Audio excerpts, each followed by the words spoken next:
सरकार की सब्सिडी जाती थी तो लगता था कि लोगों का भला होता होगा। तो मैंने क्या किया आकर के उसको आधार के साथ लिंक कर दिया, बायोमेट्रिक आइडेंटिफिकेशन। तो उसके कारण पता चला कि ऐसे ऐसे लोगों के नाम पर गैस की सब्सिडी जाती थी जो पैदा ही नहीं हुए। मतलब कहां जाता होगा, मुझे बताइए कहां जाता होगा? किसी न किसी की तो जेब में जाता होगा ना। अब मैंने उस पर बूछ मार दिया, बंद हो गया।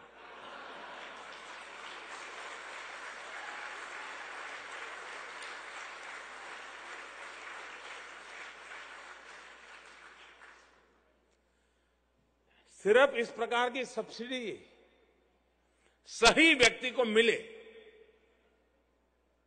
झूठे भूतिया लोग हैं जो पैदा ही नहीं हुए, उनको न मिले।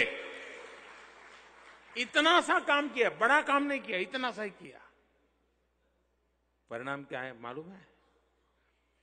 57,000 करोड़ रुपीस बच गया। Welcome back to Global Village. I'm Buddy Kunana. Tonight's topic is Filipino Indians. And joining me is Johnny Chatrani. He's the chairman of the ASEAN-India Business Council. And now joining me is James Kumar, and he's the director of the Filipino Indian Commerce Welfare Society. Yes. Johnny, James, welcome. Welcome, James, to Global Village. Again, that video we saw was of the Prime Minister of India, Narendra Modi. And he was here a few months ago. Yes. And during the ASEAN Summit. And that event actually was when he was addressing the Indians in the Philippines. And I guess you gentlemen were there. Yes. Johnny, what was he saying? Basically, he was talking of corruption in India. And the thing he was saying is, if I remove corruption, how do you think the people feel? They don't like me or they like me? And his punchline also has been, even in his speech when he was speaking in the ABIS, is less government, more governments.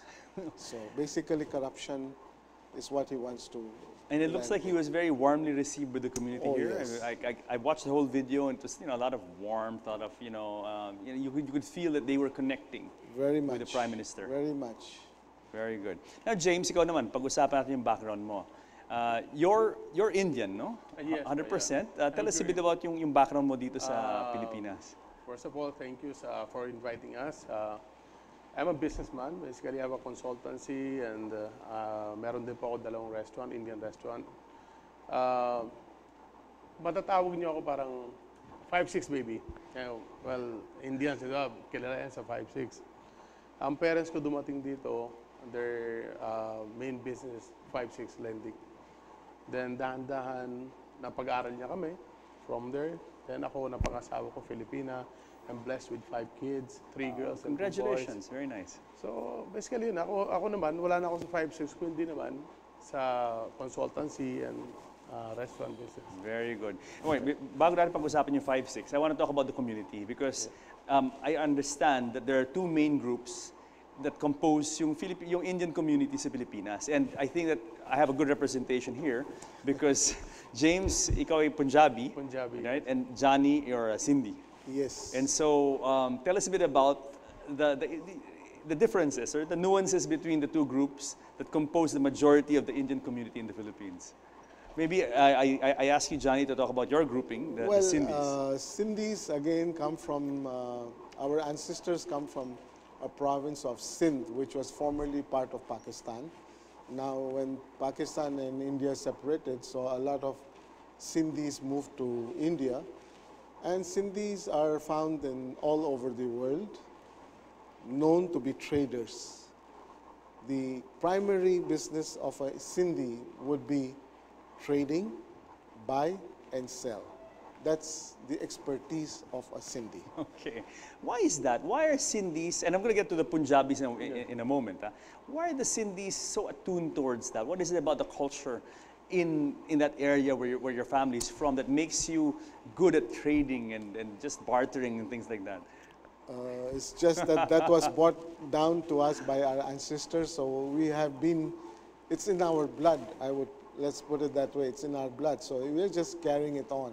And really, the programming is there, the cultural Yes, the programming and all culture, that. yes. Wow. Everything is, we're brought up that way. But of course, the new generations are already diversifying into different fields. But traditionally, a Sindhi would be into Very trading. good, very. Ikaw naman, James, pag-usapan na yung background mo, unlike Johnny, who's a Sindhi, you're Punjabi, Punjab, yes. from Punjab, Punjab, no? yeah. So pag-usapan natin yung background naman ng mga Punjabis. Punjabi basically, especially nandito sa Philippines, mostly nasa nasa lending business. We call it 5-6. Yun talaga yung kumaga naumpisahan hanggang ngayon. Pero yung second generation, dahan-dahan, nag-ano na kami sa, kumaga, with the help of some Sindhis, our friends like Sir Johnny Chutrani, parang ako mismo, nag-guide niya ako na dapat itong siguro mas magandang business.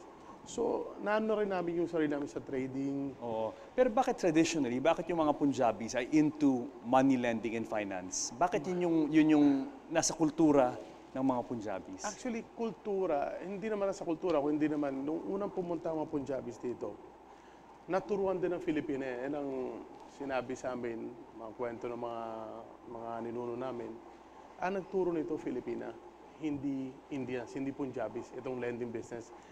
Nung natuto sila, tinuloy-tuloy lang nila hanggang ngayon po. O ito, pag-usapan na natin yung very interesting concept na 5-6. Alam mo, James and Johnny, lahat ng Pilipino, halos lahat ng Pilipino ay narinig na yung 5-6 na yan. And sad to say, to be very frank with you gentlemen, it has a bit of a not so good connotation traditionally pag sinabi mong 5-6. Pag-usapan natin yun, explain mo, James, sa amin yung, ano ba yung 5-6? Bakit, ano ba yung, how does it work? At bakit pa may konting, Negative na oo. narinig ako. Actually, ang 5-6, kasi iniisip ng tao, ang 5-6, pag umutang ka ng 5,000, maging 6,000. Yes, 20%. Tama yan. Oo. 20%. Tama po yun. Pero in 120 days, that is 4 months. Kung titignan mo, 5% a month. Kung ano din sinacharge ng mga credit cards, same lang din po sa mga Indians. Ganun lang din po sinacharge namin. On our part, kumbaga, it's a win-win situation, with the Filipinos and Indians. Kami, pupunta kami door to door. Nanak namin yung door mo, baka kailangan mo ng pampuhunan ng negosyo. Ganun ka grassroots kayo. Ganun ka, Talagang kami. ginagapang nyo yung community, Yeah, basically, and door to door, you said. Yes po. Then, ikaw naman yung Filipino, kailangan mo kunyari ng 10,000, pampuhunan ng karinderya na lang, kunwari.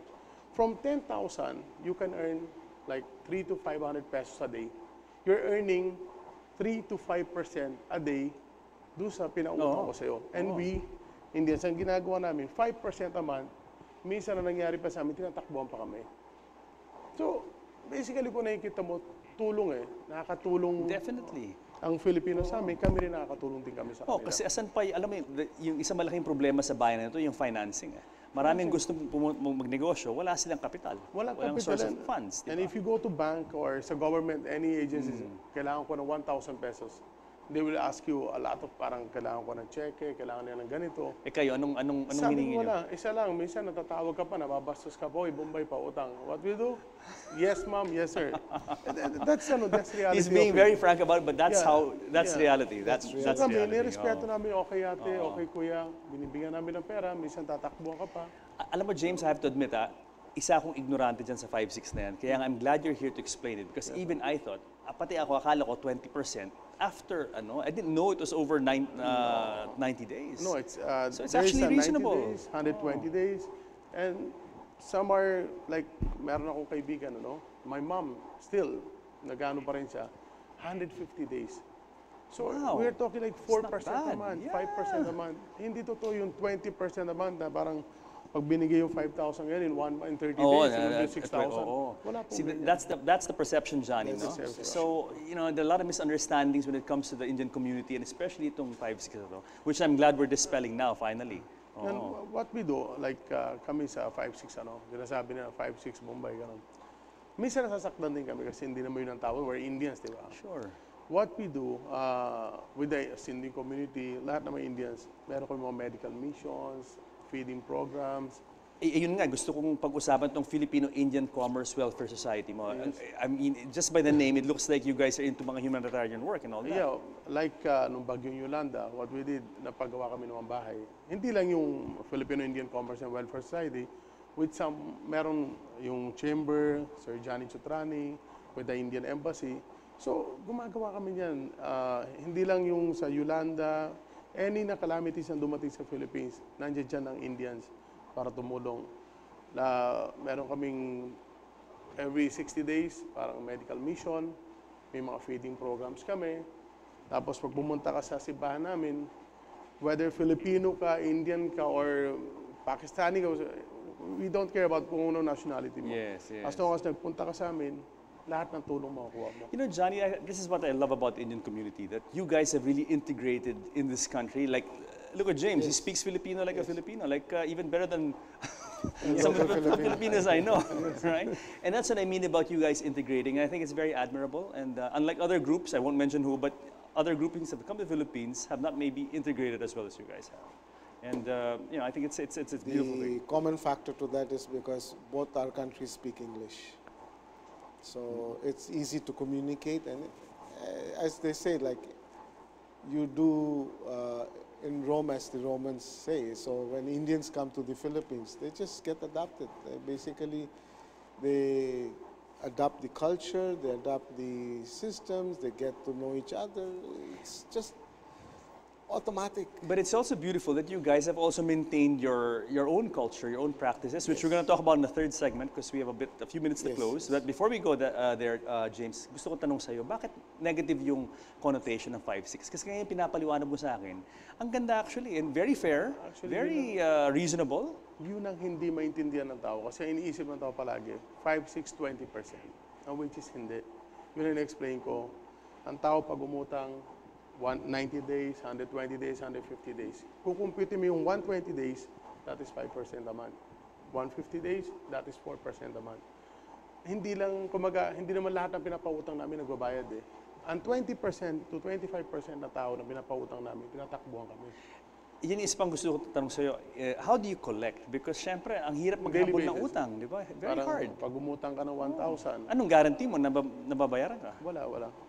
Wala kami pinanghawakan. Pinanghawakan namin yung salita ng bawat isa. Parang tinulungan kita, in return, tulungan mo lang din ako. Parang ganun lang po. Pakisamahan. di ba? Pakisamahan lang po. Oo. Kumbaga, mas madalas mo kasama mga Filipinos kaya sa sarili mong pamilya. Dahil lalabas ka ng bahay around 6 a.m. Uwi ka ng bahay mo ng mga 4, 5 p.m. So, most of the time, ang kasama mo, nakahalubilo mo, mga Filipinos. Pag uwi mo, pagod ka na, kakain ka lang, makausap mo ang mga anak mo, sandali, tulog ka na. Magising, same, routine. Every day mo ngolekta ka.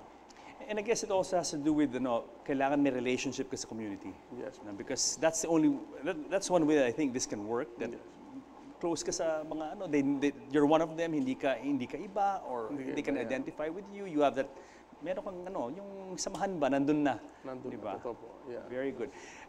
Gentlemen, we have to pause for a break, pero pagbalik natin, we'll talk about Diwali, Holi, and all the other wonderful events that you Indians have introduced here in the Philippines and around the world. Salamat po. Salamat. So guys, stick around because more of Filipino Indians when Global Village returns.